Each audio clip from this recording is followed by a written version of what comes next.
5 most common problems expats face when dealing with Czech immigration. If you have some more, let me know. Okay, I'll start again. Uh, five, five most common problems expats face when dealing with Czech immigration. Number 1, confusing information even from official authorities. Number 2, overly complicated processes. Number 3, limited online interaction with Czech authorities.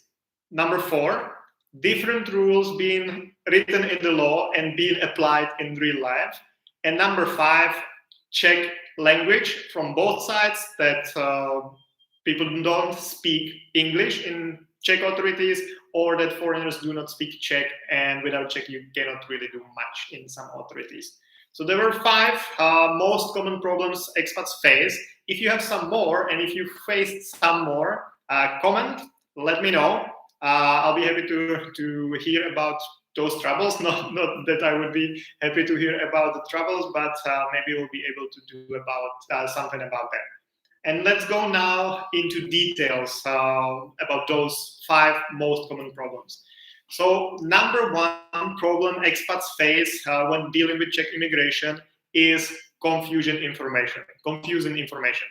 That's really the most common, and it happens a lot that you read something somewhere and it says one thing, then you go to a different website, then it says completely opposite thing. Then you ask one authority, you ask a Czech embassy in your country, for example, they tell you one thing, then you ask a different embassy, they tell you a different thing.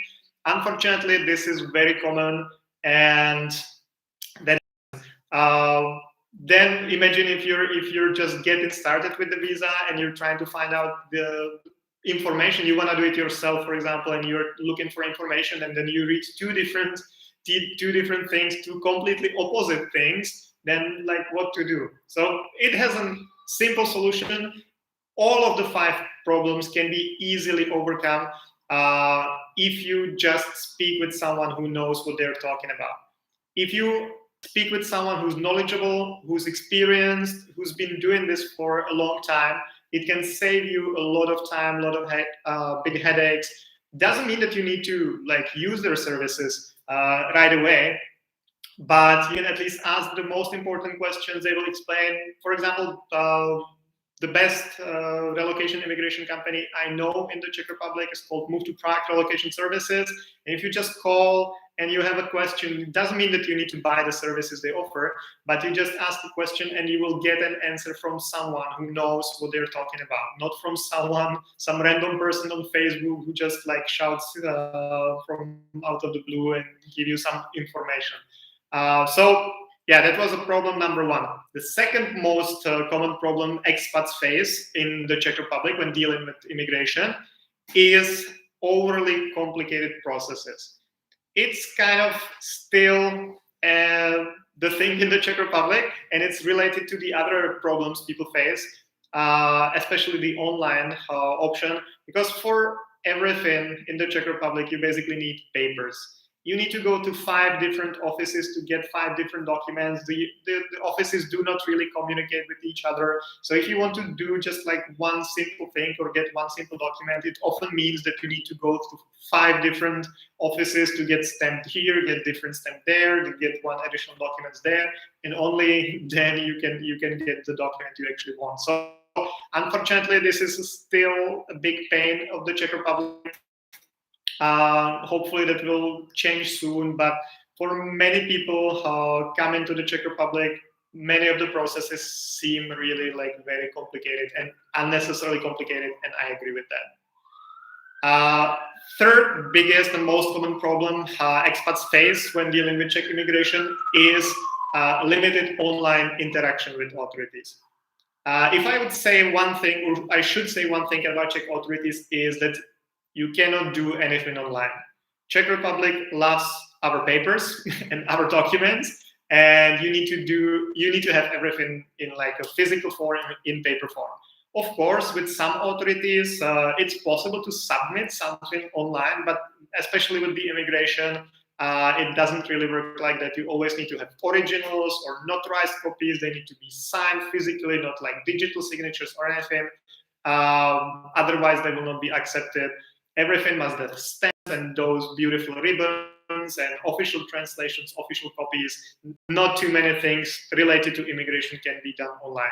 Hopefully this will change, but I don't think it will happen anytime soon, because the biggest problem, in my opinion, is that authorities do not really communicate with each other, because different ministries need to have different tenders for the IT providers, and often those are different companies who win for different ministries, so their systems do not really work with the other ministry systems. So unfortunately, I don't think it will change anytime soon.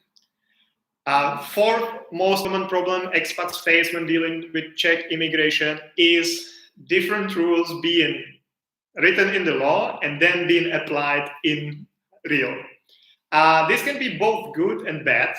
If you know how to deal with that, and if you know your ways, then it can actually be an advantage, because often you can do many things if you have connections. I don't mean it like bribe connections, but if you go to the same office like every week or every day, if you've got a million clients there, they're often happy to do something extra for you or process your applications faster, because they know that you have everything prepared, everything is correct, there are no problems with you, and there are many advantages coming with that. So sometimes it can be an advantage, but in many cases there is one thing which is set in the law. For example, the approval time for a permanent residence permit is 60 days.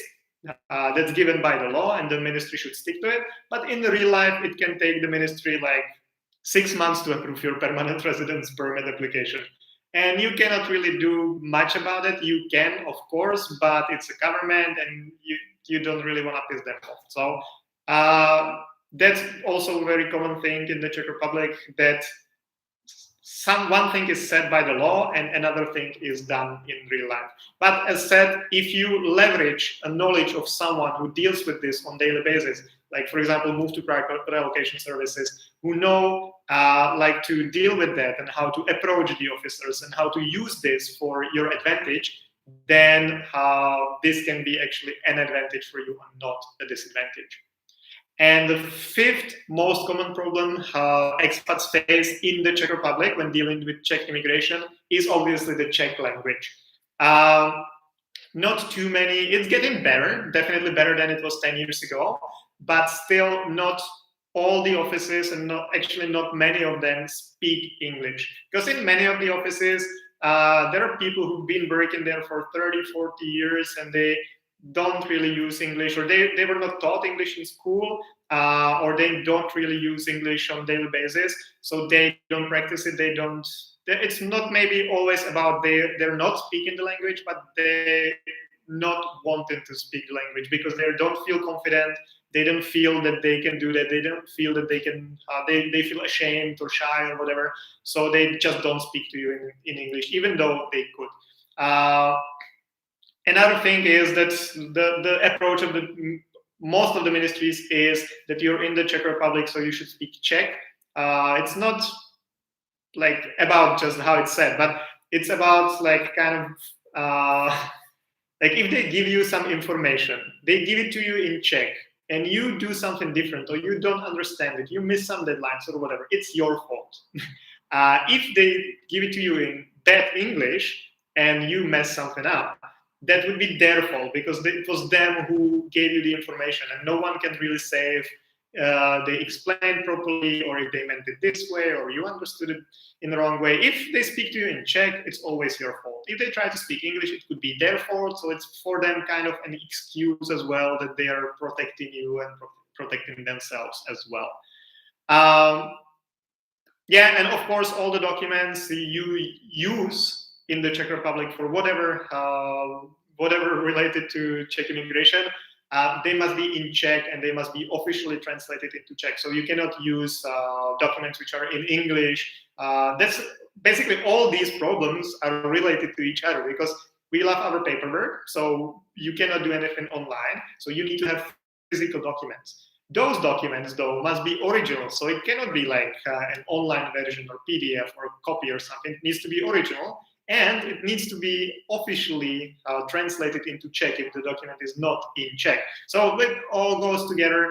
And as mentioned before, there is an easy way to avoid any complications, and that's to like pick up a phone or send an email to someone who knows what they're doing, who have experience with this, who have knowledge, and you can leverage all this either by using a service like Move to Prague relocation services, or just leveraging their knowledge. You can call them, ask them, hey, I have this situation, what should I do? They will tell you.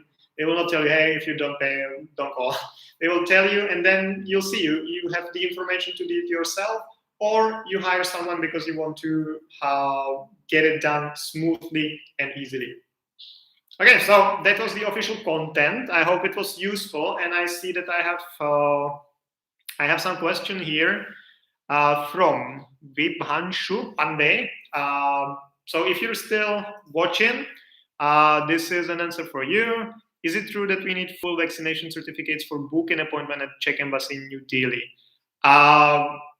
Honestly, I don't know. Because I'm an expert in immigration, so everything related to long-term visas, long-term residence permits, all the documents required, all this, you can ask me questions about that, and I most likely will know the answer. If I don't know it, I will find out, and I know where to find it out. But this is something special. This is just because of COVID, and it's crazy, and the rules are changing constantly, and what is valid today doesn't have to be valid tomorrow. So honestly, I stopped following all these rules long time ago because it's different for every country. It changes like twice a day.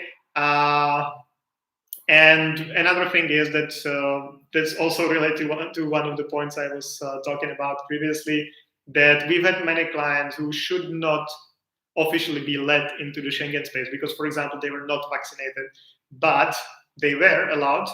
And then we had some clients who had all the required documents, but they were not allowed to board a plane, for example. It's also just about the office who you deal with, who's letting you in or not letting you in, and what's their mood, and what's how well did they sleep that night. So unfortunately, I cannot advise much about the certificates of vaccination when you're booking an appointment. I can find out if you get in touch. I can try to find out, but that's not something I follow because it frequently changes. Okay, so that was the official content. I see that someone is still watching, so if you have any more questions, I'll give you like 10 more seconds if you want to ask them. If you ask the questions, I'll answer them. If you don't have any questions, I'll be finishing the live stream in like 5-10 seconds.